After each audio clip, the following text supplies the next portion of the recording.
This week in PlayStation, we're talking about the PlayStation VR 2 launch lineup. We're talking about the fact that I've played Monster Hunter Rise on the PlayStation 5. And guess what, ladies and gentlemen? We have the DualSense Edge, and we're unboxing it. We'll cover all this and more because this is PS I Love You XOXO.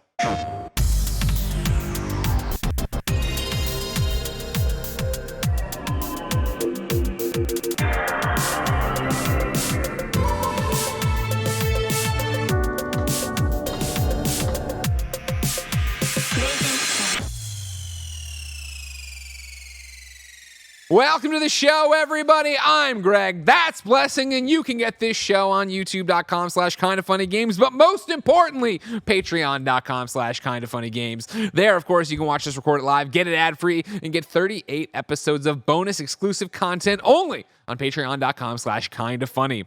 If you have no bucks to toss our way, it's no big deal. Support us on the Epic Game Store, Rocket League, Fortnite, Fall Guys, wherever you can input the Epic creator code KindaFunny. You get PS I Love You XOXO for free with ads and without the post show on youtube.com/KindaFunnyGames and podcast services around the globe each and every Friday. Usually, we will be posting next week's PS I Love You XOXO on Monday. Whoa, a twist. It's that season. It is that season. It's that season. The Smell reviews it. are upon us. Thank you to our Patreon producers, Delaney Twining, and thank you, of course, to our sponsor, the Kinda Funny Next Gen podcast. But we'll talk about that later. For now, let's start with a PSN message from you. Hello, Blessing. Hello, Greg. How are you? I'm all right. Yeah, you hanging in there? I've had some better days, I'll be honest. I got a flat tire last night. It kind of ruined my night. And then I didn't get good sleep. And then there's layoffs going on in the industry. And this is the whole thing. Yeah, there's a lot of stuff happening at all points. It's been a week. Yeah. It's been a week and a half here of getting your teeth kicked in. How are you doing? You got off of jury duty, it sounds like. Yeah, no, this has not been a banner week for Greg Miller, but we don't need to get into that. We are fine. We are here, and we're ready to hang out and talk about PlayStation, which is nice. You might notice there is no Janet Garcia today, ladies and gentlemen. She's having microphone issues. The joys of working from home. Every gremlin has come out, and they're getting us. They're getting us. Doing it. Yeah.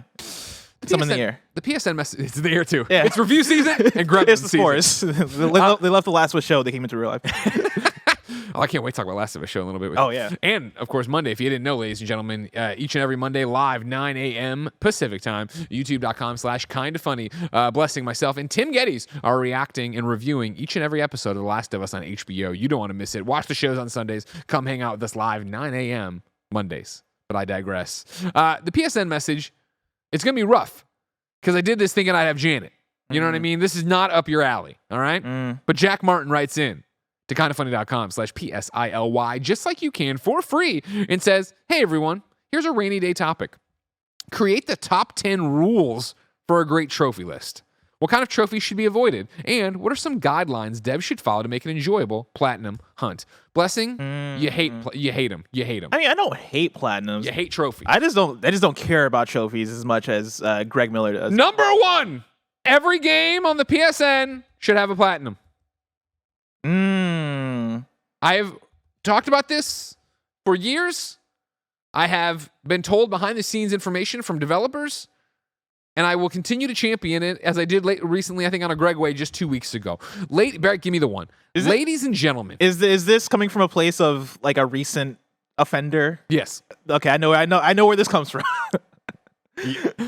Yeah. It's the season. It's that season. It is review season, ladies and gentlemen.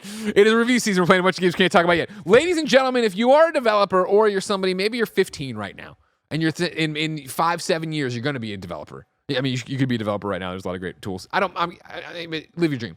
If you're a developer and you go to PlayStation and they say, all right, now it's time for you to give a trophy list, and they send back the spreadsheet, Google Doc, whatever, Excel, that you need to go put it in. If you see that there's not a platinum on the fucking Google Doc, on the goddamn spreadsheet, you say to them, I would like a platinum in this game. And what they will say is, well, you're a smaller title, we're not going to give it to you. And you say, but I really like it. And they will then say, okay, here's your platinum. Now, that I will be the first to admit, ladies and gentlemen, I'm working the problem from the wrong end. All right? I'm talking to the developers because I know they listen to this show. But back to the one, Barrett, sorry. Jim Ryan, now I'm talking to you.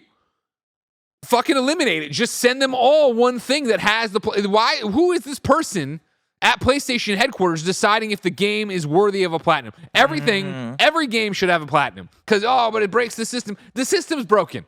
My Name is Mayo and Platy Bird, and they're already out there. The visual novels you can go through in 30 seconds. It's a developer who's busting their ass making a game.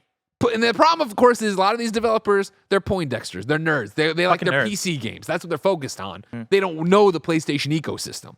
So they don't understand when eventually the PlayStation's like, hey, can't do this. Like, I don't give a shit what a trophy is. I give a shit what a trophy is. What I'll say is that the recent offender that we're referencing is one that I was also upset when I didn't see a platinum big trophy. sweat drop here. I'm like, is he about to name it? Don't name it, Busting. Don't do it. No, it was one that upset me because it's the kind of game that I think would benefit greatly from a platinum. And yeah, like I'm right there with you. There's no reason for a lot of these games to not have platinums. I think it only creates more reason for people like Greg Miller to want to play your game, right? Even if it is something as simple as like, oh man, this looks like a fun thing to go through and complete. I think there's that. For games that are short, they can add more longevity to the play experience. Yeah. Oh man, I beat this in 2 hours, 3 hours, 5 hours. Oh man, maybe I can play this for a couple more hours just by going through and completing the platinum, right? For a game, for collectathon games, right? That's more reason to go through and collect everything. I think there are so many good reasons for a platinum. And if you have a great platinum, right, like a really fun platinum to chase, I think it only makes the experience better. So I'm right there with you. Number 2, if you have a multiplayer mode in your game, but you're mainly a single player game, your trophies involving multiplayer should be taste tests. I point to the one and only Uncharted, right? Where Uncharted, of course, introduced multiplayer, and what did they do with their trophies? They said, play a match of whatever it was, do something in there. Then they had DLC trophies. They added more trophies that were all the crazy ones of, get 45 headshots in the thing, be ranked number 1, yada, all that bullshit you want. I understand if you really want people to play the multiplayer mode, but punishing single player gamers who have to go in and test your multiplayer sucks. And it worked with Uncharted where I got my platinum, but I was like, I enjoyed the multiplayer of Uncharted, so of course I'll try for some of these other ones. I'm not going to get the throw 15 propane tanks and blow them up and do whatever. But it was there and it was a good thing, and that's the thing. And that's the number 3, of course, is that if you want to, you have to put those multiplayer DLC trophies. Yeah, that's what you do it. And it doesn't have to actually be DLC. I'm saying if you want to give a multiplayer list, you can do that at launch too. Again, I hate to shock you and appall you, my trophy brothers and sisters. Trophies are already broken.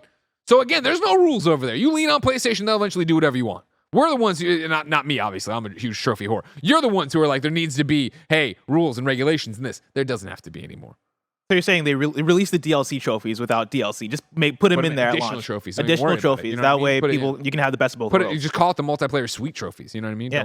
Come up with a better name. Talking about another offender, correct me if I'm wrong, Last of Us fucked this up, right? Where Last of Us original trophy list was awful. Original trophy list required you to... I think I have to. I can go to PSN profile. I think it required you to complete the multiplayer factions campaign, which, like, there are 2 sides, right? You had to play as, I think, maybe the Fireflies? And you could fucking lose at the very last second and it'll be over. Yeah, so you had to go through it and play however many matches, a lot of matches to complete those campaigns in order to earn the trophies, which a lot of people just don't want to do because they're single-player gamers. Of course. And even for me, as somebody who loved Last of Us factions and played a lot of Last of Us factions, I didn't get both those trophies. Partly because I split my time between the original 2013 release on PS3 and then playing remaster on 2014, so it was a different trophy list. Sure. In a different multiplayer progression, so I just didn't have the opportunity to do all those matches in one version of the game. But even still, complete the Firefly journey was one of them. Complete the Hunter journey was another. Build your clan to 40 people in factions. Then there's another. Win a game of supply raid and survivors and find a match. I don't love that. Yeah. But I appreciate that it wasn't that bad. But then, Last of Us, just a historically terrible. I have 4% of the trophies on Last of Us PS3. 4%. How? Because it's a terrible trophy list. Really? And it's that thing. I completed it on normal, right? So that gave me completed on normal and completed on easy. And those are my trophies in the last. What other trophies are in the Last of Us? Find all the Firefly pendants. Collect all the comics. Find all the artifacts. There's not any chapter trophies or anything like that. Find all the training manuals. Find all the collectibles. Craft every item. Unlock so all shiv doors. Stuff. Fully upgrade Joel with the supplements. Fully upgrade all weapons. Engage all optional conversations, which of course you turn your back once you fuck one up, it's over. Survive all of Ellie's jokes. Complete the game on hard. Complete the game on survivor. Complete the game on easy plus. Complete the game on normal plus. Complete the game on hard plus. Can I add in a rule? Huh? Yeah. Can I add in a rule? Have fun with the trophies. Okay, I'll take it. Let me do a trophy that is I remember in Assassin's Creed, I want to say it was either Origins or Odyssey. There was a big statue of a naked man. And I think there was a trophy for hanging on the dick. Yeah. Give me trophies like that. That's fun shit, right? When I look at the trophy list, I want to see shit like go to this odd area of the map and emote in this weird spot that means some kind of inside joke to y'all. For me, those are the kind of trophies where I'm like, oh, that's really fun as hell. Shadow of Mordor was one of the early platinums that I got. Maybe the first platinum that I got, and that was a game that I just fucking loved experimenting in, right? And like I forget exactly what that trophy list was, but if I'm playing that game, right, I like the idea of, hey, yeah, like set up a specific kind of hierarchy in the Nemesis system. Like, give me weird, fun shit to do that I wouldn't do regularly while playing, but stuff that's not too hard, right? Stuff that's actually fun to try and figure out, and stuff that's actually fun to try and do. I'm scrolling through my Odyssey trophies, and I'm struggling to find it. I remember that, though. I remember hanging from the dick. I remember taking a photo. I remember that being a thing that I saw on Twitter. I forget if that was a trophy or not, but maybe it was just hanging from the dick. Maybe people were just hanging from the dick. But even still, give me a trophy for that. That's fun. Well, yeah. I mean, that's what enough people don't have fun with. They get lost in the weeds of collect everything, do this 300 times, do all these horrible fucking things. Exactly. Nobody wants to do that. Like, unlock 100%. What's the weird Jedi Fallen Order one, Greg, that I'm thinking of, where it's like you have to... There's like the map that you get with BD1. Oh, like you have to explore 100% of the map. Yeah. So you're running around looking for the little corner you didn't go to fill it in. That's dumb as hell. Like it's almost like when like it reminds me, granted, no trophy connected to it, but Metroid Dread, where it's like if you go into a room, it doesn't like on your mini map, it doesn't show that you've like completely explored that room because like, oh, you didn't jump high enough in this corner kind of thing. And the fact that that's tied to a trophy for a game, absolutely lame. Here's what it is. I'm on PC Games N. I'm sorry I had to come here. Dustin Bailey in September 2018 wrote about Assassin's Creed Odyssey lets you climb a god's penis. And what it was is that it doesn't seem like there's a trophy attached to it, but there's a comment attached to it. Where whoever you are makes a comment of, I don't think I'm supposed to be here. That's what it was. This is one I'll throw in, and it's kind of speaking on a bit of what we're already talking about with like both the multiplayer stuff and then having fun with trophies, is speak to a variety of playstyles. I'm playing FIFA currently, right? And there's a specific mode in FIFA that I like to play. It's online seasons. It's basically ranked online mode. I am earning 0 trophies. When I dipped into like the career mode and into FIFA Ultimate Team, then I started to earn like a trophy here and there, but I'm still not earning a lot of trophies. And looking through the trophy list is because they're looking for you to play specific kinds of modes and get deep into those modes in order to earn those trophies. But FIFA is the kind of game that can be played in a variety of ways. If I am just playing online seasons, I'd love to still be earning trophies, right? Why isn't there a trophy for hit a bicycle kick and score? Why isn't there a trophy for a score from this far out from the post, right? Like there's a lot of fun that you can have with that. And I think if you build in trophies that can be earned, whether you're playing online seasons or you're playing Ultimate Team or you're just playing a single player match, I think that would be the way to do it, right? That way you're not alienating certain parts of your audience. Sure. I like that one a lot. Because that is the thing of like when there's a game I'm playing that I really enjoy, but there's a mode I don't want to go, you're like, oh, that sucks. Exactly, I don't want to grind for this, and it's something I don't want to do. I'll put in number 6, no difficulty trophies. We don't need this shit. And again, this is something that the world's woken up to. It's been getting phased out. I just read through all that Last of Us crap. Not only, play it on the hardest difficulty, but then play it again on New Game Plus or whatever. All that's being phased out. You don't see that as much anymore. People are waking up to not only do most people not like difficulty trophies, the other part of it locks people out of accessibility. Of course, and I guess, you know what? That should be number 7 too. Accessibility options don't affect it. Oh yeah, 100%. The way The Last of Us Part 2 and God of War Ragnarok have been like allowing you to change the difficulty mode, turn on the like different saturation for the colors, and like you jump there. I jumped to Celeste, where if you wanted to, you could just set it to God mode or whatever it is and play through and still get the platinum the game, beat the game, and be done with it. I think that should be it. But ladies and gentlemen, what do you think? We have 3 trophy rules left in our 10 commandments as brought to us by Jack Martin, and I want each and every one of you to write in with what you want added to these P.S. I love you XOXO trophy commandments. We will read them next week. Of course, write in for free, kindafunny.com/PSILY to be part of the show. We will go through, we will vet some, we will pick some, and we will put it all on the show for Monday, which means I need it by the end of Sunday. No, do it by Sunday morning. You know? Yeah. Go to church, come back, and send in your 10 commandments of blasphemy for the PS I Love You trophies. For now, let's talk about topic of the show. Well, bless.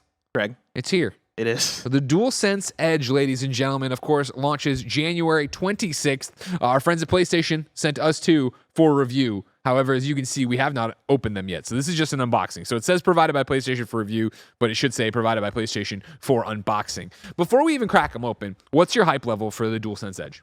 It's funny. I've been getting more hyped as we've gotten closer to the DualSense Edge. I remember talking to you on a previous episode of PSW. It was me, you, and Janet and Barrett, and we were talking about how we weren't really that excited just based off of the kind of games we play and our play styles. You know, I'm not somebody who usually gravitates toward toward a like, I guess, a higher functionality controller. That's not usually not my thing, right? Sure. You and Janet kind of talked about the similar thing of, do you need paddles if you're playing Chicory or like whatever Greg Miller plays? Like, what's the game where you're delivering mail in like a small neighborhood? Like, Lake. Like, do you need the extra functionality for games like Lake? Great point. Right? But then like over the break, I actually had a moment where I was playing FIFA and I was like, man, I could use some extra buttons. Yeah. And that's not a thought I have often, but I had it while playing FIFA. Again, as we gear up for review season here, and we are going to be playing so many games that are more action-oriented, right? Mm-hmm. When you talk about something like a Forspoken, I guess Dead Space to an extent, you get into these, like, and these are the games I'm playing, or going to be playing, I should say, that are going to be a shooter or an action or whatever. That's when it's no longer about Lake for me. It is about, well, of course you don't want to take your finger off the stick. Would this have made like Battle in Callisto Protocol better and something like that? Yeah, and like hype level for me is interesting I understand how, you know, Mike is obsessed with the Xbox Elite controller. And so I know there's something there, and I don't know if will it ever catch on with me. If it's ever going to catch on with me, it's this one. For sure. But again, I've never been somebody. I go in and I use the Xbox Elite. And I mean, first thing I do in the gameplay lab is take off the paddles because all I inevitably do is bump them and screw something up. But, yeah, I mean, I have a Scuff controller at home for the PlayStation 5. Yeah, and I don't use it often because I don't like accidentally pressing the controllers. And that's all you got to relearn. You're gonna have to do a whole thing. So we'll see. We'll have impressions soon for you. Again, this is just an unboxing. Again, like I said, January 26, 2023. You can start opening yours. Don't wait for me. I'm worried about like the tape thing. Barrett, do you want to come out here and you can come out here and do a shot, Barrett. Ladies and gentlemen, Barrett, the producer, will come out here, which means we'll have to go to one cam. While hold on, stop! Don't unbox it all the way because he's got to come on. He's gonna I'm working on the tape. He's going to move the cam around. Oh, he's going to use which one? Yeah, you can bring me a very sharp knife, also, Barrett. Oh, you can do it. Come on, get in there. My neck. But also, just tear the box. No, what you're gonna put it all back together in this box and put it back on the box shelf? is so nice. All right, so if you didn't know, ladies and gentlemen, like I said, $200, January 26, 2023. In the box is the DualSense wireless controller. I'm sorry, the DualSense Edge wireless controller, a USB braided cable, 2 standard caps. They're attached to the controller, 2 high dome caps, 2 low dome caps, 2 half dome back buttons, 2 lever back buttons, connector housing, a carrying case, and an instruction manual. Love the carrying case. So what are you gonna? You're not gonna have a carrying case that you put back in the box. I have a problem, is what I'll say. All right, there are so many boxes, empty boxes for accessories and like Xbox, like my PlayStation 5 and Xbox packaging. I still own. I've never used these boxes. No, they're just piled up in my closet and under my bed for no reason. What if I move one day? You're not gonna put your controller back in it. How do you know that? I know you. This has a carrying case. You're not gonna do that. But what if I do? And what if I want to look back? What if I want the nostalgia? Oh no! Why, Greg? A box means nothing. It means nothing. Why would you do that? Cause I'm not the why. And for years at IGN unboxing things, I tear open the collector's edition, and people are like, "Why do you want?" Inside there's an amazing crate and a statue. Why do I want the crappy ass box that it comes? And then there's a fine box, but this is just a controller box. Who cares? Y'all got to get your head checked. You're living in fire traps at home, all right? You're all living in a bunch of fire traps. Honestly, my whole apartment right now is very flammable, just based on all the boxes. Even after the flooding. Even after the flooding. You can't catch a break. Oh, I like this one. Barrett is so intense. He's bringing a stick mic in here so he can still jaw at us. Barrett, you do so good. Barrett, a round of applause, everybody, for Barrett running this show. The KindaFunny Xcast, killing it up there. See, here's the thing. Well, actually, you already read through the stuff on the box, didn't you? I did, yeah. Oh, damn, I was going to do that. You thought I wouldn't have you, but I read it off the blog. You read the little back stuff there, you know? This back stuff? Yeah, what does that say? I don't know. Perfector gameplay? Why you just give all the marketing speak off of the box? Greg, you try to read yours off of your ruined No, box. I can still do it. Perfect your gameplay. Get an edge in gameplay by creating your own custom controls to fit your play style. Your play style. Ultra customizable control. You already read those things. Well, I didn't read it. What did they do? I have the blog stuff I was going to read if you want, but you can read the box, you shill. So yeah, you ultra sellout. customizable controls, play with remappable buttons, tunable triggers, and sticks, changeable stick caps, and more. And here's the thing, right? Like going back to the fact that originally, we weren't that excited for the DualSense just for who we are as players of video games, but I think, like you said, I think this might be the one for me where once I start using it, and if I make this my default controller, yeah. If I can see myself getting into things like the remappable buttons, right? Like if I getting in the different triggers and the different sticks and stuff, I could see myself being like, oh, actually, I like how this feels compared to the original DualSense. If this can help me in Monster Hunter, if this can help me in not Knockout City, Rumbleverse. There it is. Very confusing. There would be something there maybe. But I don't. And again, I think what's interesting to compare it to the Elite controller for me personally is, of course, I'm not an Xbox player. I'm a PlayStation player. So even getting an Elite controller, I don't play the violin. You give me the nicest violin. Yeah. I can't like play to it. remove all the buttons on Mike's controller in the lab over there. I hate him. I like Trey. You just drive him crazy, man. Yeah. All right, you cracking it finally? You're cracking going it to do open. this one all nice and calm, Yes, too? I am. Yeah. Yes, do I it am. Nice and calm, yes. This is blessings. And the packaging is just so nice. Like, look at this. It's a cardboard box. It's the same as when you're getting a DualSense. It's wrapped like the controller is wrapped in a blanket like a baby. I love Well, I mean, again, for $200, you better feel like you're Yeah. getting something nice out of this. Got a nice case? All right, here we go. I better feel like I can wipe this DualSense Edge butt, Jesus. Wait, what did you say? I didn't know where you were going. You ended up not anywhere I thought you would go. All right, there it is. Oh, that's a nice little case. Yeah, I'm digging this carrying case. I don't know if you can see it off the camera, but there's Rotate it a bit PlayStation towards logo. me. If maybe you get more of it. Yeah, There it is. there it There you is. get some shadows on it. Our lights are too good. On the back, you have the sacred symbols. I like that.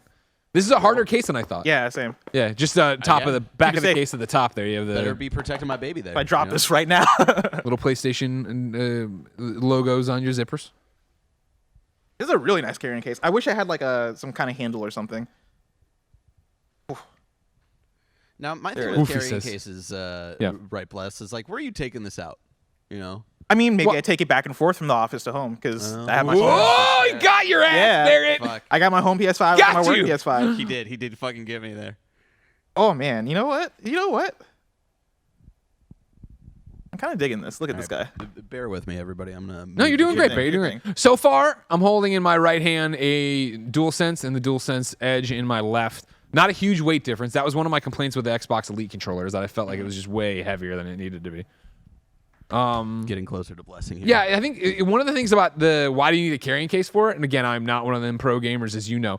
My thought would be right is the fact that once you get into a rhythm and you have it mapped the way you want, and that's how you play that game, if you're going to your friend's house or going to go compete against somebody, right, you're going to want to have the same setup, the same layout. That was one of my reasons not wanting to do it. It's because I don't want to learn to play a game one way, have to play it a different way, later.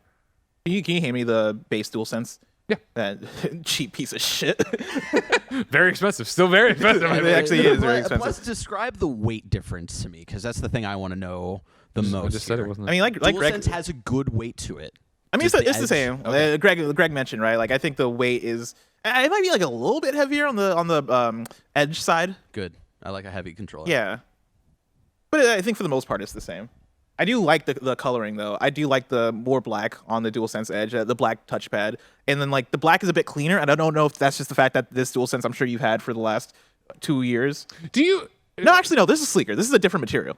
Oh yeah, no. This is way Even sleeker, the actually. back of them too. Here, the top portions where your hands would usually rest are the normal DualSense texture, but on the back here, this is not leather, but I would it's got that like porous, rubbery. It's like it's not the how Which part?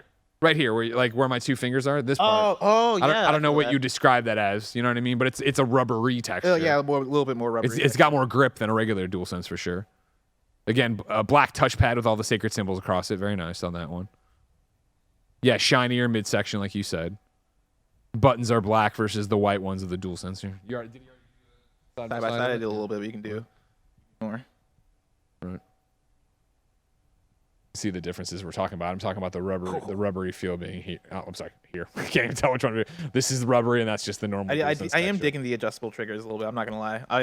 I've not been an adjustable trigger guy up until now, but How are you adjusting them? yeah. Is that what the they're functions? easily adjustable. You know. Oh, here on Yeah, the back. it's- Yeah, And yeah, that's yeah. with like, and that tells it like how much pushback you want to give it. right? Exactly right. When I set it all the way, when I'm it turns R2 and L2 into buttons basically, Because you can then. where I'm not squeezing. Yeah, exactly. So they don't go as far back, so you can get to other things quicker, right? Yeah, That's- exactly. Like yeah. a quicker pull. Gotcha. Now, what are you gonna do with your sticks? Are you gonna leave them as is? Are you gonna get in here with your concave, convex, high dome caps or low dome caps? I mean, I dome. like the. We never left the dome. I like the default sticks. You know, Yeah. like these. I mean, these caps remind me of the PS3. sticks in Okay. a way It's that not I don't great. like. Yeah. I feel like my fingers are gonna slip off. Yeah, and they always tore away so easily too. Yeah. Like I don't know, and I'm sure people will tell me in the comments or tweet at me like what scenario these thumbsticks are going to benefit you compared to the ones that are already have, because I do like the more concave sticks that come with the See, and that's always my problem. Not my problem, I guess. But like my thing with it is, I've never had that moment of like holding the DualSense and being like, the DualSense and being like, oh man, if only. Yeah. You know what I mean? I feel like if when this is out there and I see people playing the games we love and the PlayStation games we play, and they're like, oh, this is how I do it and how I change it. Yeah. Like, okay, maybe that makes sense. Funny enough, like the thumbsticks were a problem for me with the PS3. Like that was where I was like, man, if only the sticks were a bit more like had a bit more grip to them, because it was specifically FIFA where I would be on a run and I'm like holding that shit right as much as I can, and then my fingers like slipping off. I've not had that problem with the PS5 controller. Oh, this is interesting. So I don't think I'm gonna be sticking to these. Okay. Talk to me, Greg. I just came off the stream of playing Monster Hunter Rise, and now I'm like, oh well, if I put triangle and circle on the back paddles, I wouldn't have to take. You know what I mean? Like I could be attacking and moving the camera a bit more. Huh. I do. We already knew this, but I do love that the back paddles are removable, right? Like with my SCUF controller that I have at home, they're not removable, and that's why I don't use them, right? Like, Gotcha. The fact that I can take these things off means I'm actually going to use this thing. That too, which I feel like for these more like pristine controllers, you kind of have to do. Yeah, 100%. I'm kind of excited about this. I'm not gonna lie. Yeah. Well, I'm looking forward to playing with it this week and getting more information out there to see what we have to say soon. That's what we're allowed to say. You gotta let me try out neon white with these controllers. Oh yeah, because with the Steam Deck, right? That's why I got into back paddles, was because the back paddles with neon white on the Steam Deck, perfection. I'll drop this off on your desk right now, Barrett. Cool. Like I popped it off. I released it. Unfortunately, it won't. Oh, no, wait. Are you supposed? Is that one of the parts that's supposed to come off? Yeah, that's the way you can get in there and mess with your sticks. I think. Oh, you just break the DualSense Edge? Unfortunately, Bless, playing with back paddles on PS5 won't fix the broken trophy on neon white. What's the broken trophy on the? Why did I hear about this? Collect all gifts. Where there's like a gift in every level that you give to your friends and stuff, and it ups their kind of friendship level and stuff. Collected all the gifts. Trophy Nothing. Never popped. No. Nothing. Yep. Oh, that's Yep. bullshit. And like That's so upsetting. 2 other people have reported about it, and so like. Let me guess. The devs are like, we don't care about trophies. Yeah. I mean, you can use this for PC. That's true. That's true. I have thought about like I'm so deflated on the trophy run though, where I thought about like, do I just do it on like get all the Steam achievements or whatever? But I'm like, nah. It was so much work already.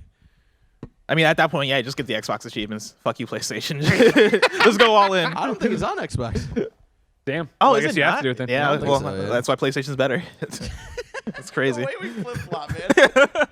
Ladies and gentlemen, that's the DualSense Edge. We'll have impressions very, very soon for you on PS I Love You XOXO when we can get some time with it, and then whenever the embargo is. I'm not saying anything. Don't worry about me, everybody. For now, let me remind you, ladies and gentlemen, on patreon.com/kindafunny. On patreon.com/kindafunny, of course, you can get each and every episode of PS I Love You XOXO for not free. You're paying for it. You're going to get ad-free.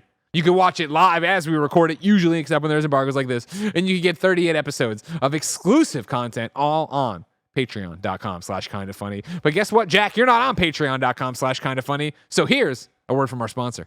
This week on Patreon, the next gen crew of Kinda Funny, myself, Barrett, Joey, and Roger, did a fantasy film draft, picking which movies we think are going to be the best reviewed, and we had some wild choices. This third one is about to pop off with one Jonathan Majors because he's looking a God big, damn thick it. boy. You guys are killing Creed me. 3, baby. You guys are killing me, man. Not even on my list. Roger, what is your not on your list? Dune 2. Right? Like, that's going to be a banger. We have Austin Butler. Wasn't he like a child star in something? Zoe 101. Zoe 101. Oh, my guy. He's like the bad boy. Yeah. My dude. Oh, my guy. Oh, man, I love that dude. Can we draft a movie DLC? Trailer. I would like to draft an unannounced Marvel post-credit scene. Head over to patreon.com/kindafunny to listen to this and hundreds of other exclusive episodes right now. All right, we're back. Sorry about that, Barrett. I had to chase you off, but I figured that was the natural. Shout out to Barrett for picking up the cue. I needed to get the time code, so Cool Greg knows. Barrett's a smart man. I know what you're doing. I know you're up to it. I know you're on the job. Blessing, what's happened this week in PlayStation? Speaking of hardware, PlayStation has revealed the PlayStation VR 2 full launch lineup with 13 new titles. I am pulling directly from the PlayStation blog, and this is what I want to do, Greg. I want to go title by title. Okay. And do kind of a rating scale, and we can workshop what we want this to be. Is it hot or not? Is it hot or not? Okay. Okay, because it could be that. It could be the one we did last week, where it was like must play, might play, pass. Sure, but my question is going to be, since they're announcing 13 games. Yeah. How do we have the hype on? Do we know what these games are? Like already, You know what I mean? Oh, Like it's one of those things of Okay. like they just read me a title. I'm like, I don't know what the fuck. You know what I mean? Like I don't know. All right, so So we might have to do research, is what I'm saying, as we go. I'm fine with which that. is hard for us. We usually just come out here and talk. So I'm going to read off the list of Got the it. new titles, and then Okay. we're going to move on to the list of the full launch window lineup. Okay. Because not all these games are coming out day and date with the PlayStation VR 2 launch, but it is Boo! What's the point of it then? What are you talking about? They're not coming out day and date. launch window. So Oh like my by, God. but they do give us an actual like time frame for launch window. So it's through March. Okay. Through March is the launch window, which is better than like Okay. I'm what sorry. we usually Okay. Through March, I'll let it slide. PlayStation, you're off the hook. Except you, Jim Ryan. Make every game have a platinum, So- especially fucking VR games. The newly revealed titles go like this: Before Your Eyes, Kayak VR Mirage, Pavlov VR, Puzzling Places, Song in the Smoke Rekindled, Synth Riders Remastered Edition, Thumper, NFL Pro Era, What the Bat, Res Infinite, Tetris Effect Connected, Creed Rise to Glory Championship Edition, and then the last Clockwinder. All those they're on the PlayStation blog, right, where I'm pulling from. There is a blurb for each of these games. So if there's any one of these that you're like, I want more info on, we can go to the PlayStation blog and then read the blurb. Got it. But now let's go through the full list of 30 games. 30 launch window games for PlayStation VR 2. Remember, PlayStation VR 2 coming out February 22nd, 2023. I don't know why I'm saying that like I'm selling it or something. We'll be talking about PS I Love You XOXO whenever we can. And there's an embargo. We'll have it. Don't worry about it. Gamescast and stuff too. Hey, how you doing? There you go. So going through the full list of games, we're doing hot or not. And we can get further information on any of these. Just say the word, Greg. 'Kay. Starting off, After the Fall. Are you familiar with After the Fall? Give me the blurb. So going to the blurb, After the Fall, I believe, is a Janet Garcia joint. So if she was here, she would have told us all about. Oh no, that's Before Your Eyes, actually. Never Yeah, mind. before your eyes, I know. Janet, I know. I never played it on PC. This is my moment. It's hot. So After the Fall, I'm actually gonna have to Google because they only have the blurbs to like the 13 for the brand new ones? brand new games. But looking into After the Fall, it came out December 9th, 2021 on the Quest and for PS4. So this might have been one that was already on PlayStation VR. Open up the Steam page. From the team that brought you Arizona Sunshine comes an epic VR action FPS with intense co-op gameplay at its core. Team up with friends and take on a hostile VR world filled with ferocious undead, mutated and twisted by relentless cold. I'm good. You're good? Yeah. I'm also good, and that's not discounting the idea that this is a good game. Of For me, course. it's We're not insulting any of these games for sure. And Of this is course. cross-buy too, apparently. Oh, that's cool. Yeah. Yeah, this is one So for it does me. have a PS1 version.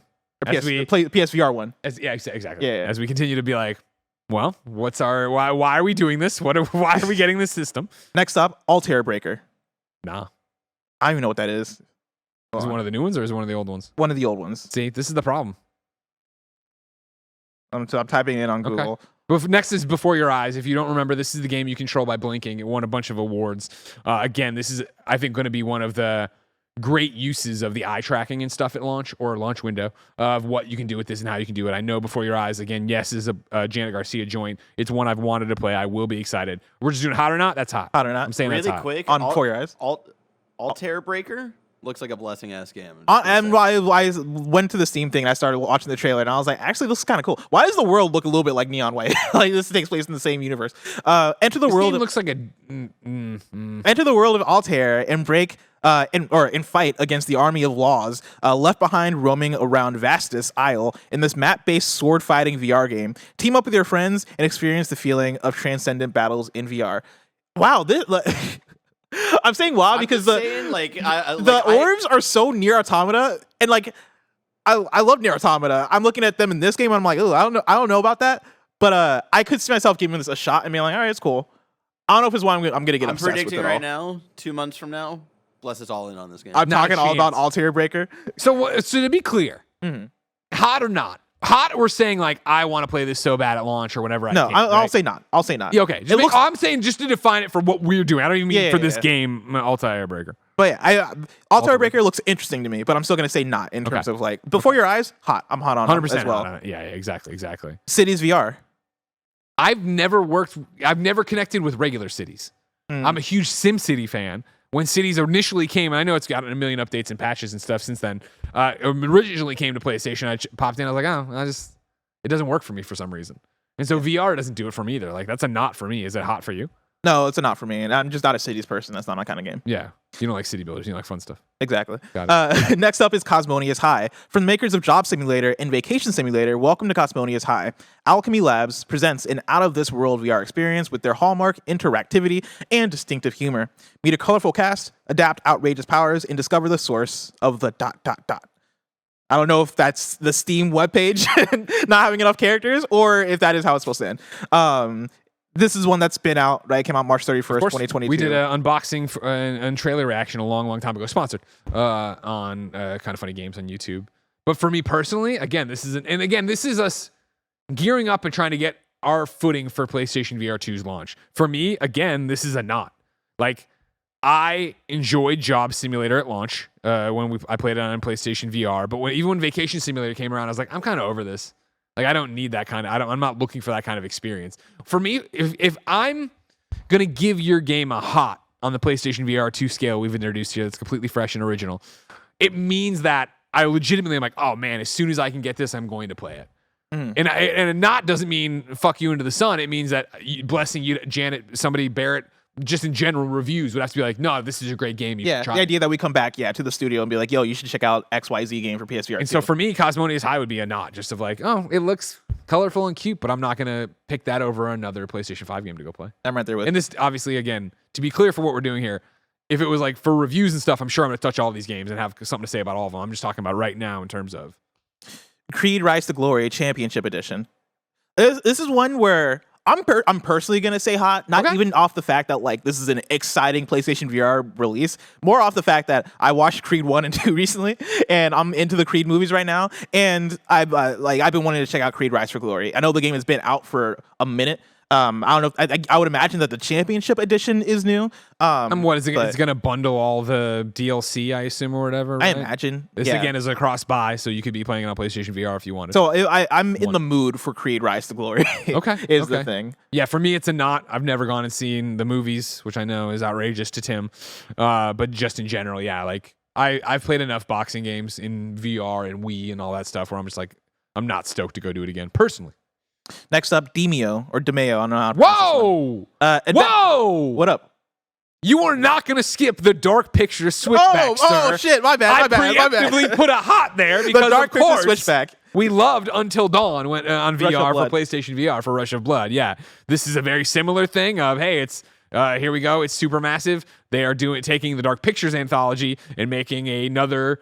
On rails, you're like shooting around, shooting stuff. If you remember when we made my mom play PlayStation VR at launch back in the old studio, we put her into Until Dawn, Rush of Blood, and we had a good time laughing at her, of course, but she had a good time in general with it. Like if for me again, am I expecting a 10 out of 10, a 9 out of 10? No, I'm expecting a cool theme park roller coaster shooter or whatever, but.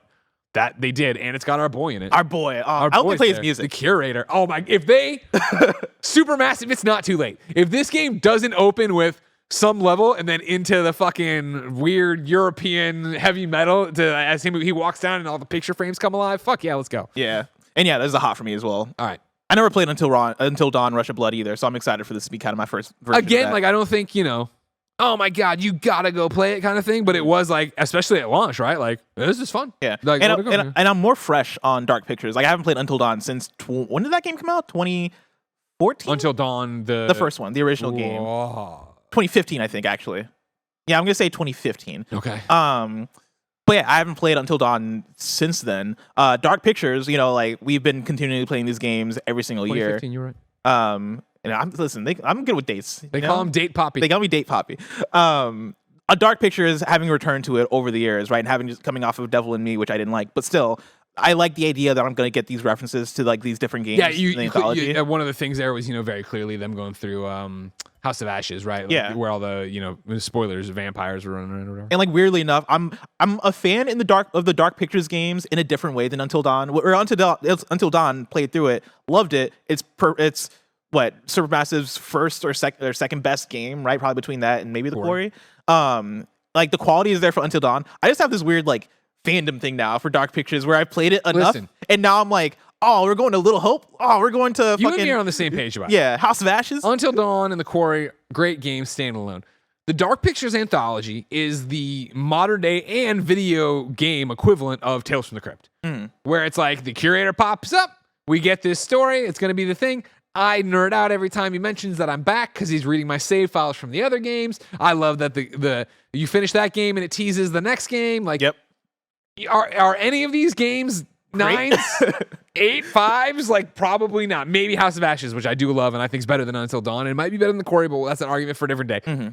I think you're whatever, but like I'm playing Devil in Me right now, right? Or me and Poe were playing it while he was here, right? And like he has such perspective on it being a real story of the murder hotel and how that then like we had a really great time. We are having a great time with it, but a great time in the way you have any great time with the Dark Pictures anthology game or whatever. So yeah, I would go as far as to say, even though we are critical of them and don't think they're great games, you and I are probably the preeminent Dark Pictures anthology fanboys. Oh yeah, Okay. for sure. And I'm somebody who I didn't give an official review for Dark Pictures Devil in Me. That game for me would have been a 2 or 1 out of 5. Wow. Like literally, like that's Wow. from a critical lens. That's like how not great of a time I had with You Devil and I in Me. we have to, but this isn't the time, but at some point we do have to dedicate a topic of the show or some discussion. Because again, like I have such a different, if I was this, we're such weirdos.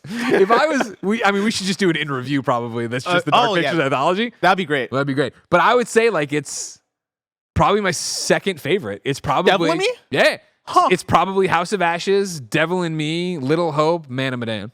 Wow. Where Switchback will figure out that nobody knows. Yeah. Wow.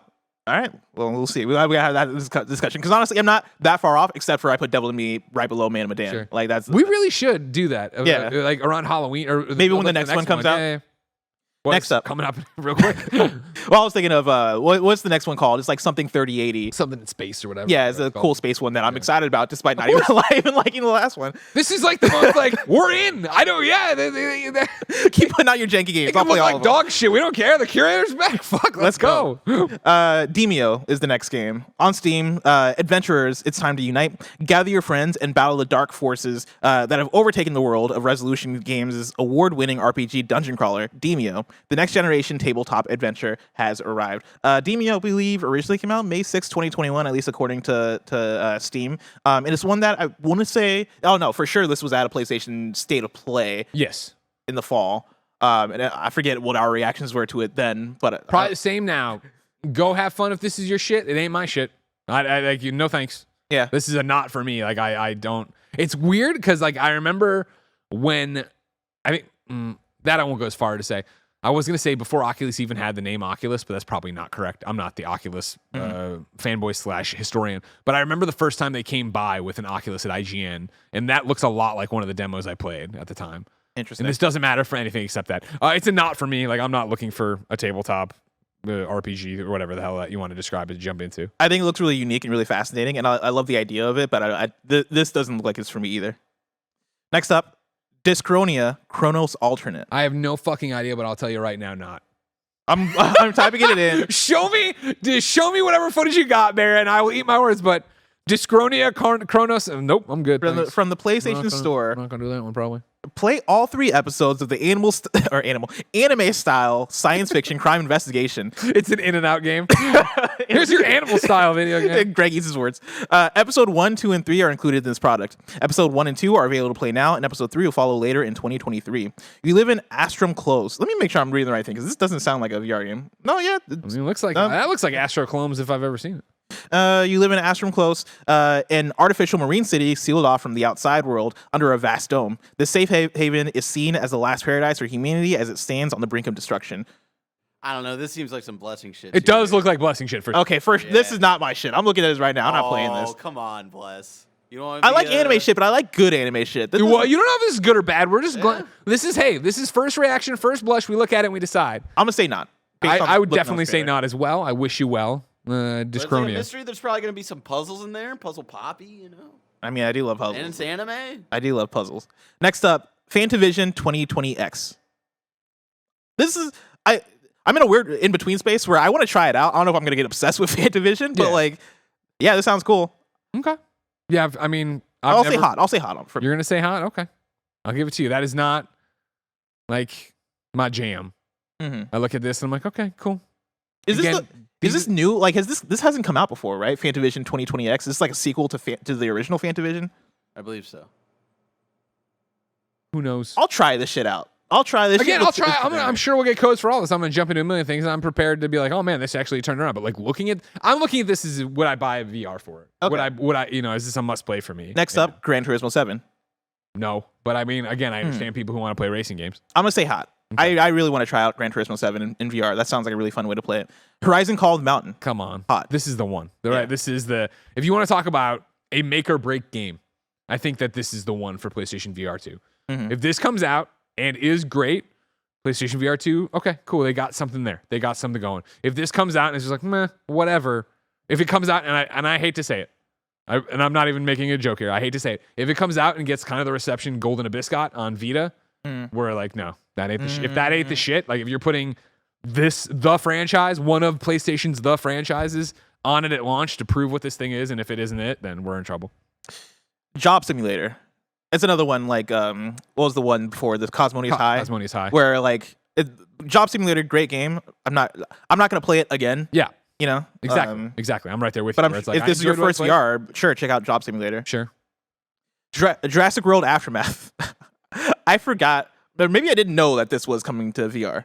I mean, I'm a big worldy, but I'm good. I don't need to. I'm gonna say not Not also. on that one too. Kayak VR. I mean, Mirage. you don't even need to finish it. No.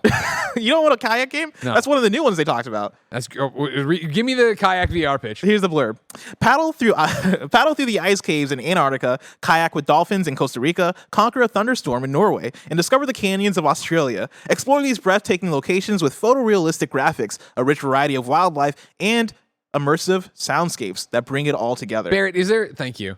Because this is the thing right now. Oh, this looks beautiful, actually. I wasn't expecting it to look this good. See, I would rather, I guess it'd be like probably garbage, but I'd rather it be that you were doing like it, and I think that just doesn't work. This seems like a tech demo sort of deal where it's like, 'cause we they need something to show display the power of the in- PS5. They show in the Horizon thing that you're kind of like not like full on kayaking, but you're in a Kayaking's huge. But like, if And in this is VR, just you get like the motions. Yeah, But it's like, yeah, smart it's design funny that decision. in Horizon. Why do you need a full game dedicated? Let's to say that? 2019 or probably 2019. I went to Judges Week. Are down you in just LA kayaking in this game? before E3? Yes. Is there no other gameplay aside from kayaking? Blessing, it's called Kayak VR Mirage. What else do you think But, you like, were doing in here? Am I just doing this for like 2 hours? Yeah. That's a not big time not. But like that's what I'm saying is I went and did demos for the Oculus lineup at one point, and they had Oh wait, hold on. they had a kayak game. We got multiplayer. Let's okay, I'm racing, in. I'm in. Kayak races, I'm fucking in. Sign me up, Barrett. It was but I forget which one it was, but it was a kayak stealth game where you were like Solid Snake in a kayak. Where it was That's like funny. you had like the night vision goggles and you had the sniper guns and you had the silenced pistol and stuff like that. And it was like also a game I would not want to play for hours on end, but Yeah. like fun demo. That would be a fun demo. This is the problem. It's not a killer app, right? It's not This like is the problem with it's not gonna sell VR in your general right thing. now. Is there are so many things I look at and I'm like, even Fantavision, I'm like, oh, that'd be a fun demo. Mm-hmm. Is that enough for you to go plunk down $550 for this thing? And can you assemble enough demos that aren't free, mind you? This isn't like you're getting it with the PlayStation VR 2, PlayStation Plus library of 30 games. Like you have to go buy each and every one of these games. Is that enough for you? Kayak VR. I look forward to trying you and seeing a glacier fall, but and again, if you have a platinum, maybe we'll talk. But I mean, they got racing though. They got racing. Kaizuna AI touch the beat. I don't know what that is.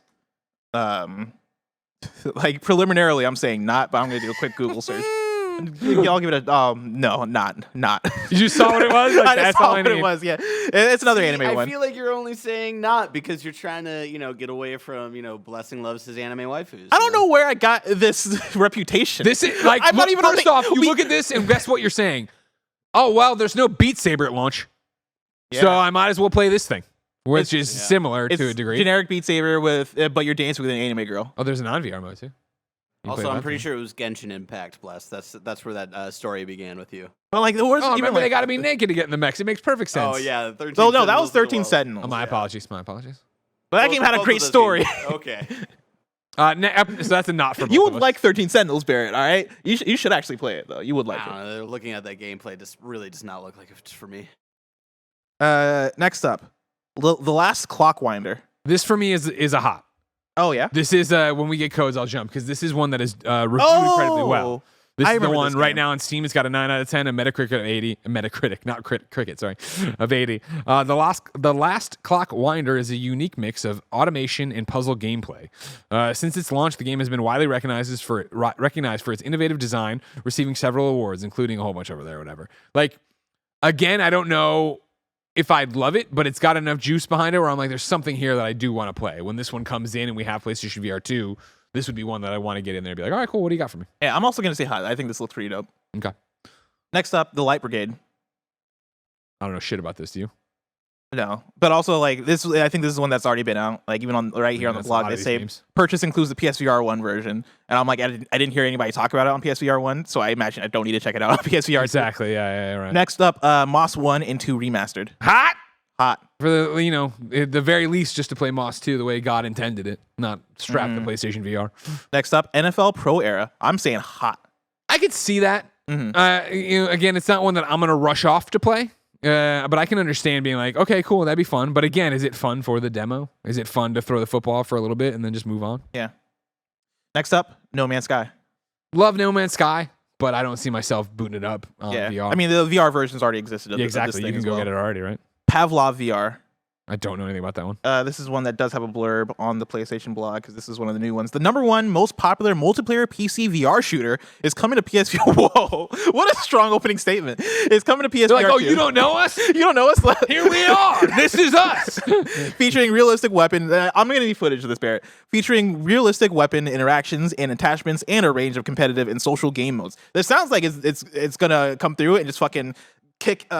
What's the one that you Firewall Zero Hour? Yeah. Sounds like it's gonna kick it to the side and be like, yo, Pavlov's here. Come play us. Apparently. Yo, you've all been playing some trash and thinking it's cool. No, Yeah. we're here. They're like, they ring a bell, you start salivating. It's a Pavlov reference. I got it. It was good. Yeah, thank you. But am I doing? Oh yeah, okay, yeah. Listen, I'm gonna say a hot. on Fuck, this. I'm in. Hot. This is hot. This looks like Firewall 0 Hour, but better. Sure. It reminds okay. me a little bit of Blood and Truth. Also, I guess this is multiplayer, so it's gonna be more Firewall. But Oh, you can do the fist bumps.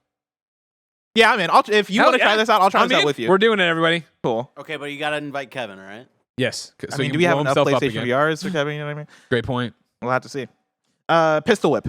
I love Pistol Whip, but I play Pistol How many Whip. times we got to play Pistol Whip? I understand. It's got a free upgrade. That's cool. And I That's appreciate, by cool. the way, them putting in here free upgrade for a few of these, letting us know. Yeah, but like, why doesn't it exist for all of them? You know what I mean? Like, why am The I? developers. I refer a lot to sorry. The Reset Era. If you go to Reset Era, put into Google PSVR 2 Reset Era, and they have a mega thread going that's 45 games, 14 cross-buy for launch month. And they go through and they mark them all there so you know what's cross-buy. Nice. Next up, Puzzling Places. I don't know what the hell that is. That doesn't Oh, it's this game. This game actually looks really cool. This one, it's a try. I'll say hot because I'll actually at least try it out. I don't know if it's going to sell the platform whatsoever. Okay. But this one, I think, showed up in either one of those like roundups that they do on the PlayStation blog and the tweets, or it was a state of play. I forget which. Okay. But it's like a cool looking like puzzle game where you have like you have all these like pieces of world floating and you're putting them together. It looks interesting. It looks kind of trippy also. Hold on. I'm watching the thing here. Greg's Oh watching no, the thing. I'm sorry. This is a mega. I think Kevin was this talking is a about mega hot from Greg. Oh, yeah. Look at this. You're all in? It's a 3-dimensional puzzle you're Yeah. doing? Yeah, I'll fucking play the shit out of this. I love a good puzzle. I love a puzzle. And I don't mean like, stupid video game puzzles. Yeah, we're hot on I Puzzling mean, if Places. you're an audio listener, this is like a puzzle, but it's 3-dimensional. like a jigsaw Yeah. puzzle. Yeah, exactly. Nailed it. Resident Evil Village. Hot. Hot. I mean, even for me, somebody who didn't like Village, I want to play. Yeah. I loved Resident Evil 7 so much, right? Did I get Yes. that right? Okay. Yeah. I always get confused. In VR, that I definitely want to do this. Res Infinite. Already exists. Already came out. And it was like such a big deal on PlayStation VR when it did, and I enjoyed it there. That I'm just like, okay, it's cool that it's here, but it's not something I'm gonna play again. Get out there. Song in the Smoke. I don't know anything about this one. I can do a quick Google. Is it one of the Coming new from- ones or is it an old one? That's a good question. This is an old one. This is no. I'm sorry. Well, Yeah, Song no, of the Smoke rekindled. It's the ultimate VR survival action adventure. Ooh. A physical, immersive game where you craft, hunt, and survive in a fantastic, dangerous world. Fully remastered with supercharged graphics, gameplay that takes advantage of the PSVR 2 sense controllers and haptics, and an all-new free jump and clamor mode, completely unique to PSVR 2. Cool. It has a 15-plus hour single-player campaign. That's a skip for me, or Yeah. a not for me. Yeah, is I'm what I'll say. not in that. Star Wars: Tales from Galaxy's Edge. It's not for me. Yeah, It already exists. it already exists, and everything I've seen from like, all right, I don't know. Was Vader Immortal on PSVR 1? It was. Yeah. Okay. Seemingly not coming to PSVR 2 anytime soon. Just judging for So I at just least wanna- launch window, I should say. It's not coming. Yeah. So I would say just That's if there's any Star Wars VR game that you should play, it's that one. Yeah, Vader Immortal is real good. Synth Riders. Well, I mean, doing a quick Google search, that one was on PlayStation VR 1, and I hadn't heard of it, so I'm gonna say probably not. Sure. The Tale of Onogoro. I don't know anything about it. It sounds like a cool title. Who is? Onogoro. This is Synth Riders? Yeah. Okay. Synth Riders actually looks pretty dope. It actually looks kind of fun. But also, I have Beat Saber. You don't on PlayStation VR 2 at launch? Ooh, let me tell you. The Tale of Onogoro. I'm looking at gameplay footage right now. This shit actually looks kind of fire. An action-adventure game that can only be experienced in VR. Haru has summoned you to Onogoro Island in a parallel world. Together, you must solve sprawling puzzles and defeat giant beasts called kami that are blocking your path. It is up to you to save the world. Bear, I'm gonna pull up some footage. Oh, this is a true blessing. A blessing. Shit. Now, yeah, this is what I'm talking about, right? I want the got good anime shit, and this has some Attack on Titan vibes, where you look up and there are giant. Oh, yeah, look at the beasts. fun escort mission. You got puzzles that Yo, you're get on solving. this floating footstool. I'm going to push you around. Huh? You have puzzles, you have action, and look at this beast. Yeah, it's like Shadow of the Colossus vibes right there. Oh, for my you. God. You just insulted Shadow of the Colossus. I'll have you know. All right? I'm into this. I actually put me as like a little bit hot on this. Okay. Well, No, hot or not, Bless. Hot or not. I'm saying hot. All right. damn.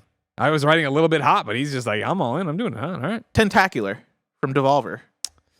I know this one, but I don't, if that makes sense. Yeah, I'm the same. I'm looking it up on Steam. While you go, I'll continue. Tetris Effect Connected.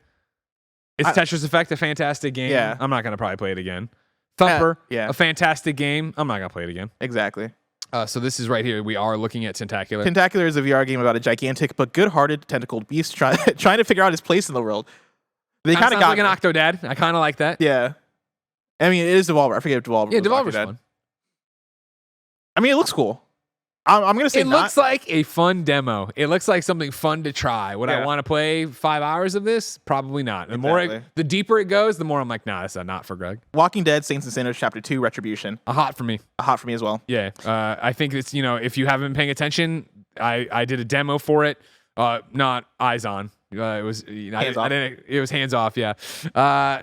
And it seems like it's a full-fledged zombie RPG. And I know that obviously Walking Dead Chapter 1 was like that, but they've made a bunch of different changes. They're branching paths, a whole bunch of different stuff to do. This is one that, again, when it gets here, I'm hoping I don't know, is it launch window? I don't remember if it's launch window or launch day, but if it's in that first round of reviews, it would be like, I want to play Horizon, I probably want to play this. And I know, of course, I could go play it on Quest right now, but trophies. Yeah. Vacation Simulator. Not. What the Bat. Not. I forget what the Bat is. I'll do a quick search. And then Zenith, The Last City. Zenith is also another one that I've heard of, but I forget what it is. What the Bat is from the creators of What the Golf? Oh, I'm in. Is this new? November 17th, 2022. So it's relatively new. Okay. You have bats for hands. God damn it. No, I'm totally in for it. You have bats for hands. Now go. Swing through a series of increasingly silly minigames in a slapstick Holy VR comedy crap, yeah. that's about so much more than baseball. This is I'm amazing. This is in. going to be the sleeper hit here. This looks fun as hell. I mean, What the Golf was amazing. Yeah. And then, just brush your teeth with a baseball bat to do all this. This is great. Holy shit. Yeah. Okay. I'm all in. Remember the time at the Game Awards, I had to talk the What the Golf developers out of rolling hundreds of golf balls through the seats? Wait, really? Yeah. They wanted to, first off, they That wanted seems to like drop such a hazard. They wanted to drop them on the red carpet, and they got talked out of that. And then, what if we just released them here from the seats? And I was like, that's a terrible idea. That's Someone so funny. goes up to accept an award, slips on a golf ball, Slips on a breaks their golf neck. ball. That's you go to jail. Hideo Kojima never recovers. Last up is Zenith, The Last City. Fight, craft, explore, and lose yourself in a massively multiplayer world built for VR. I remember hearing about this one. It's open world VR MMO, action RPG combat, climb and fly anywhere. Not for me. I don't want to be in VR for that long. An MMO, playing that for hours at a time. This one is, if I had, is hot or not, of course, makes us make hard decisions. Mm-hmm. I would put this one down as a Greg hot. Oh. I would want to try this. Would I want to stick around and be there forever? Nobody knows. You know what I mean? You got to see how the cards land on that one. Mm-hmm. But the idea is cool. I do miss my DC Universe Online days, which I know is still existence, and I could play it anytime I want. But you're not going to do that in VR. But the combat looks fun. And so how does this is another one of we get the codes, and I want to try it at least. That is one that I want to go off and do. Do I stick around in it? Probably not. No, but maybe I get fun times out of it, a couple hours. We'll see. And that is it. We went through the 30 games, launch window games, PSVR 2. And so I'm going to put just the unanimous HOTS. Okay. Is that good? That's good. Okay. Unanimous HOTS are Before Your Eyes. The Dark Pictures, Switchback. Call of the Mountain, of course. Horizon Call of the Mountain. The Last Clockwinder. Moss 1 and 2. Pavlov, after we saw this thing. Puzzling Places is a hot for me. I don't know if it was a not. Was it not for you? It is for me, yeah. Okay, great. Resident Evil Village. Then The Walking Dead, Saints and Sinners. What the Bat. And then, those are the unanimous ones. It's pretty good, actually. That's more than I thought we'd get out of it, unanimous there. Yeah, I'm all about it, right? And I think the thing for me with PSVR 2 is still the fact that a lot of these games already exist in other platforms, right? And like a lot of them, like I feel like there's a lot of titles still missing from both new and exciting stuff, but then also stuff that I feel like should just naturally be playable on the platform. I look at things like Astrobot Rescue Mission, Blood and Truth. What was the other PlayStation? Trover Saves the Universe. There's not an Astrobot launching with this. Yeah, and like if for people who are picking up PSVR 2 brand new who maybe didn't have PSVR 1, like you're not gonna be able to play Astrobot. Like that's such a bummer. Like that's one of the things that bums me out about this this lineup. But for a launch lineup, I think it's fine. I think Horizon's kind of carrying the team here. Yeah, and hopefully Horizon is great. And that's the thing, man. Like Horizon, period. Let's in a vacuum, you say you're putting on a Horizon VR game. I think better be good. That's got a lot to live up to. That's going to be amazing. You look at the launch lineup and you're like, oh, man, you are the big game. Yeah. You are the one that has to probably prove to a lot of people that, oh, man, I should pay attention to PlayStation VR 2 now, or I can sleep on it. It's a lot of pressure, and I really hope they nail it. Don't get outshined by What the Bat. Some quick hits for you for PlayStation. I think inevitably it gets outshined by What the Bat. You think so? I think look at how we just went to What the Bat. Oh, it's from What the Golf. Oh, and then you look at the like that's going to be my prediction. That's going to be, I know it's ridiculous because it's here. That will be this gen of PlayStation VR's job simulator.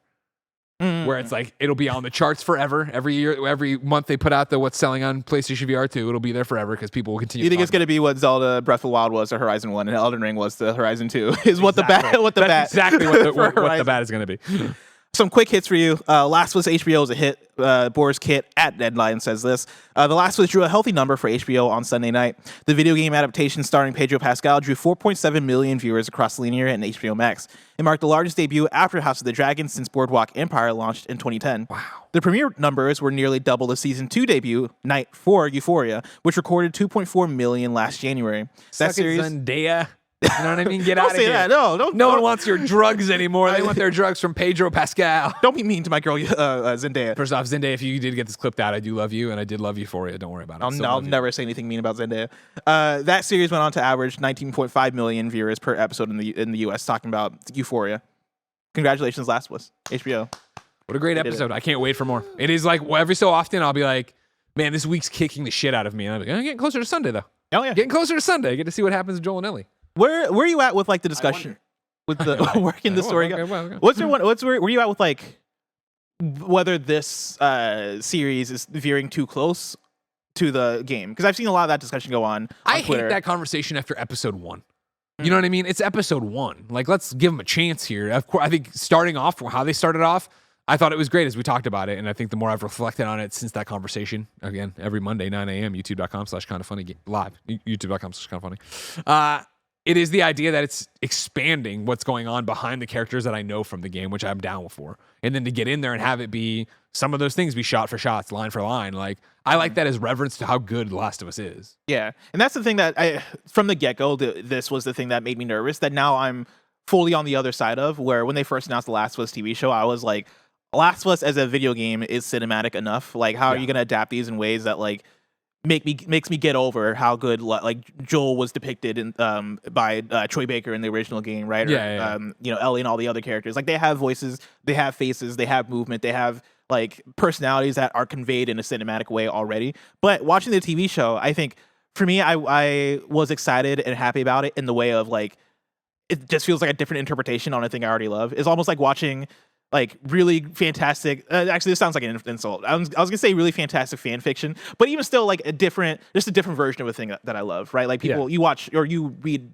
comics, right? Like you're an Invincible comic fan, and then watching the show is now a renewed experience, I imagine, for you, because of course, you're capturing this in a different way than like what I already experienced it as. But now, like, I have an additional version of this that I love just as much. I, of course, am not a big theater person, but I have seen, growing up and being a theater kid and yada, yada, yada. How many times do you see the same play but done through different productions? Right. Yeah. And when you see an understudy or a recast or a new cast or the off-broad, like, I think there's something to that here as well, where it's like, is it too close? Is it? Oh, I mean, it's the source material. It's what it is. Like, I don't want them to be, and they're not clickers, they're lizards. That's what they're doing. You know what I mean? Like, don't worry about it. Like, let's see what you do with it and what you do with the characters. And in a new medium and a new world, like, I think it's awesome. I can't wait for more. Next up, Returnal comes to PC next month. This is the PlayStation blog. It's a new year, and we are that much closer to the PC release of Returnal. We're thrilled to reveal that PC players can join Celine on Atchpost on February 15th, 2023. Go get 'em. Great game. Go get them. Play it in ultra wide and have fun with it. Or play it on Steam Deck. Oh, yeah, Steam Deck. I didn't even think about that. Yeah, bless. Let's fucking go. And then last up for our PlayStation updates, Sackboy is the next big PlayStation series coming to mobile. This is Chris Scullion at Video Games Chronicle.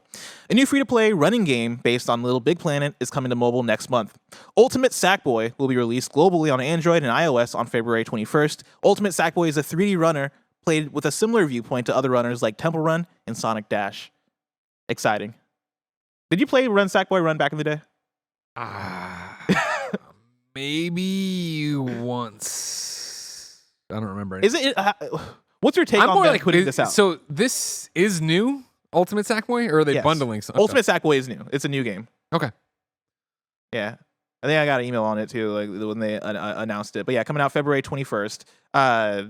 Endless Runner, right? The interesting thing for this for me is the fact that PlayStation has been making their mobile push, and like they've been hiring people to work on some mobile games. Yeah. Sackboy is such an interesting, like, I don't know if this is the beginning of that push or this is just in between, like, nah, man, we've just been working on this, let's just put it out kind of thing.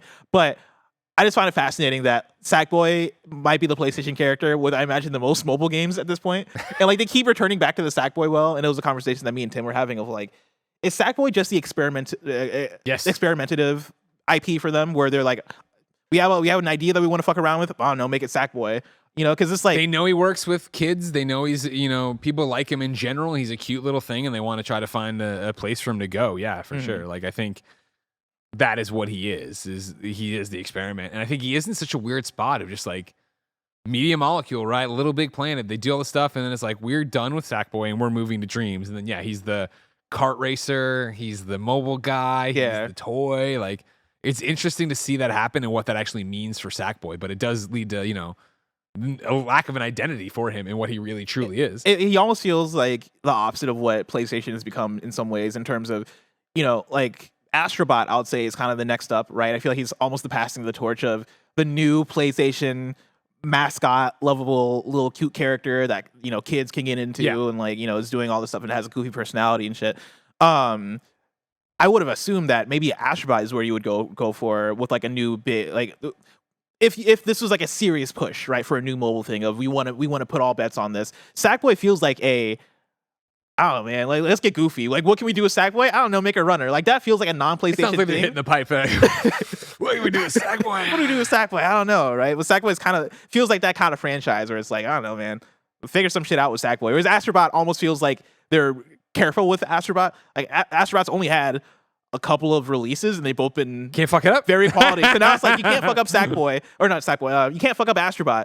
Treat Astrobot with care. Well, he just doesn't have the juice, right? Where it's like if you're PlayStation and you're doing these mobile things, you were taking your biggest IP and putting them over there, right? That's what everybody's been doing with their mobile stuff. When you look at Nintendo and so forth.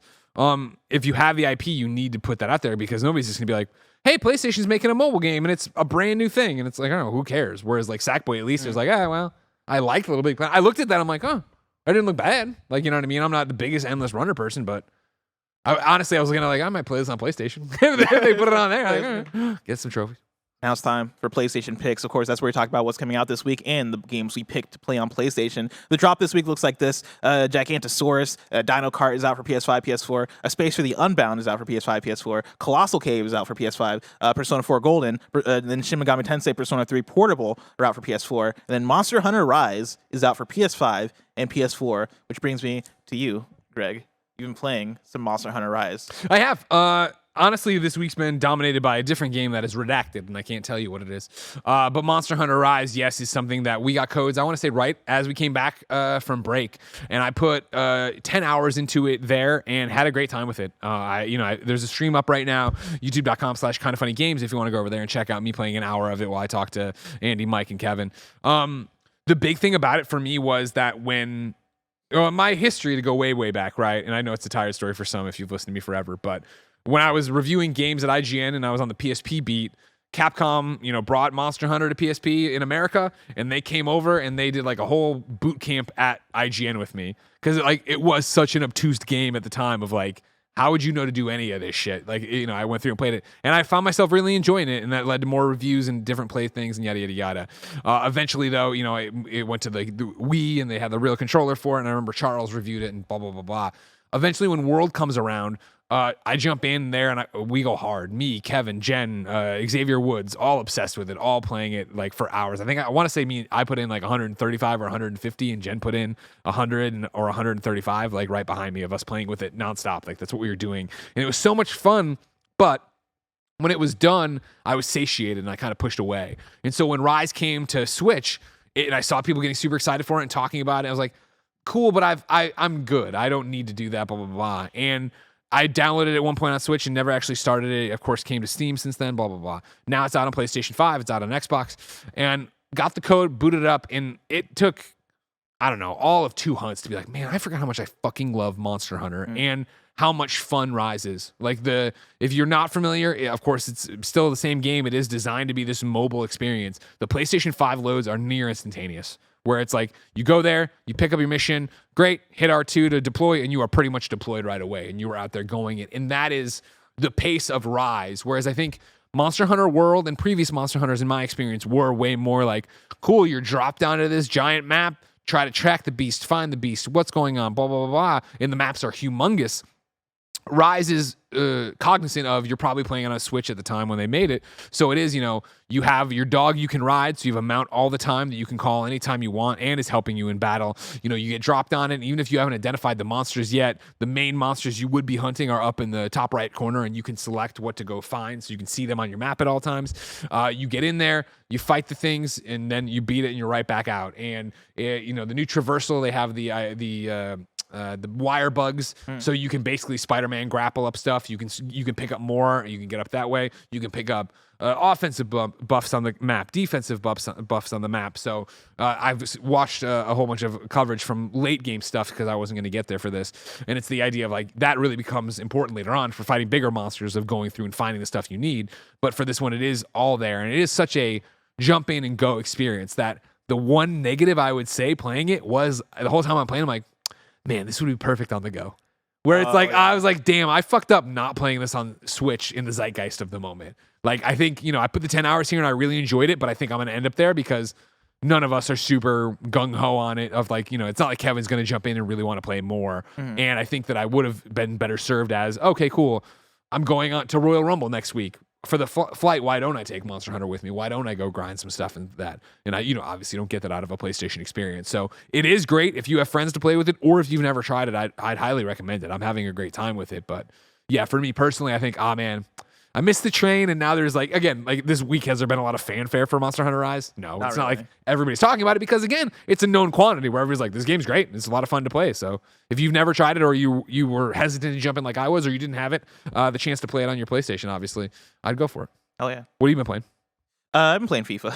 God damn it! Yeah, I was talking about it a lot with Tim earlier this week, where I'm like, I've been hooked on it. I've been like legitimately just addicted to FIFA. Where I go home every day now after work, and I'm like, immediately I sit down to boot up FIFA and play an online match or That's five. awesome. That's awesome. Yeah.